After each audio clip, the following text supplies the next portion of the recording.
on my kitchen table, we have this metal tin bowl receptacle thing where we keep all those things that don't seem to go anywhere else. Do you have one of these places in your house? It's maybe a shelf or a drawer. It's that place where you put all those possessions that just have no home. It's where they end up. And so at any one time, you know, it's got like a shoelace and it's got a key to you have no idea what, and you know, maybe some rubber cement and a stick of dynamite or something. I don't know. So anyway, a few days ago, my wife Kristen and I were cleaning up the kitchen. We're picking things up, and I noticed this little white ball in the metal bowl, and I'm struck with the fact that I've never seen it before. And so I turn to Kristen and I say, like, hey, where'd this white ball come from? Where'd you get it? She says, I have no idea. I've never seen it before. And our boys are over here, so I was like, hey, you guys, where'd this white ball come from? I haven't seen it before. And the one son, my younger son, he says, what? I don't know, never seen it. And my older son says, it's just the strangest thing. I don't know. I don't know where it came from. Do you know where it came from? And then he like keeps going in the same voice. He's like, it's just the strangest thing. I mean, this little white ball, it appeared out of nowhere. Who knows where it came from? And Kristen and I look at each other, and we have this look between us like, do you know who this boy is? I mean, for a few brief moments, he's some other kid, and he just keeps going with these bizarre gestures. It's like he's been possessed by the spirit of Urkel or something. I mean, for a few brief moments, he's this other boy, you know. I don't know where it came from. But I mean, it's just like it's just a little white ball, and Kristen and I look at each other like, it's just not that big of a deal. So a couple days later, my wife is home with the boys, and she's in one room, and they're playing in another room, and she hears this ruckus, and the two of them run into the room where she's at, and the younger son is crying, and he's insisting that his brother hit him. And my older son is going, I didn't hit him. I don't know what you're talking about. It's the strangest thing. It's the weirdest thing. I didn't hit him. And he's going on and on, and the younger one with tears streaming down his face is going, no, he hit me. And my older son is going, no, I don't know what you're talking about. It's the strangest thing. It's the weirdest thing. And then Kristen just says to him, kind of like you don't know where the white ball came from.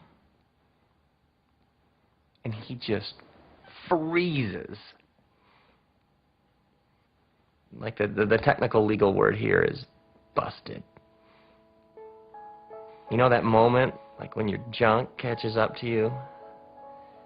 It's like maybe not that day, maybe not the next day, maybe not for a while, but given enough time, it always finds us. Like there's this great phrase, wherever you go, there you are.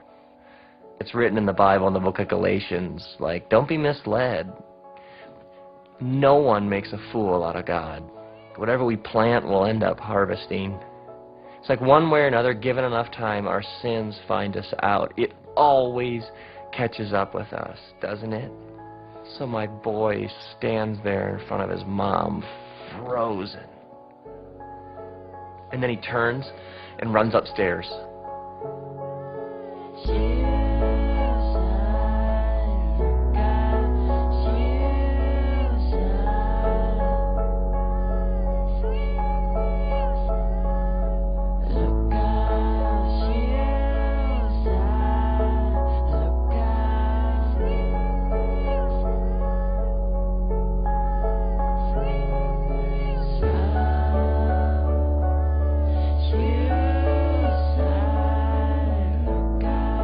Because sometimes it's easier to run upstairs, isn't it, than to face the truth.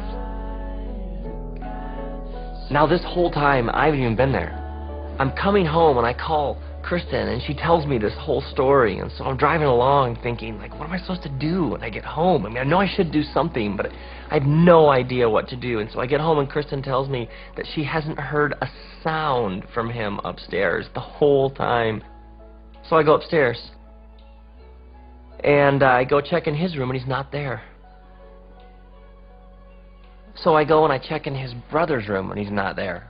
And then I check the bathroom, and he's not there, which leaves only one option, our bedroom. And so I go, and I stand in the doorway of our bedroom, and I look in, and there, in the middle of our bed, under the covers, is a lump the size and shape of my boy. And I mean, at this point, he's been under there at like 2 hours. I mean, it must be so hot. He must be so miserable. I mean, can he even breathe under there? I feel like I should get him a snorkel. I mean, he just must be miserable. And I start thinking about all the amends he's going to need to make to his mom and to his brother and to me. And then I think about whoever he took the white ball from. We're gonna have to call them and at some point go over there. He's going to need to take the white ball back, and he's going to need to apologize. And I stand in the doorway of the bedroom, and I think about my boy and all of his shame. The kind of shame that he would hide under the covers for that long. And so I go over and I sit down on the edge of the bed and I pull the covers back a little bit, and the first thing I see is just this soaking wet hair, you know, like he's been underwater. And so I pull the covers slowly back until he's just lying there, all curled up with his eyes closed, and he doesn't move. It's like he has this choice. Like, does he continue, you know, does he grab the covers and pull them back over his head and keep hiding, or does he just let himself lie there, totally exposed and vulnerable? So I sit on the edge of the bed and I say to him, there's nothing you could ever do that would make me love you less. And then slowly he sits up and he opens his eyes and he plants the soaking wet head right in the middle of my formerly dry shirt, and he wraps his little wet warm arms around me, and he just starts sobbing, and he cries and cries and cries, and he's so sorry. And so I sit on the edge of the bed, holding my boy with the covers pulled back, repeating, there's nothing you could ever do to make me love you less. There's nothing you could ever do. I mean, do you realize that? Do you know that? There's nothing you could ever do that would make me love you less.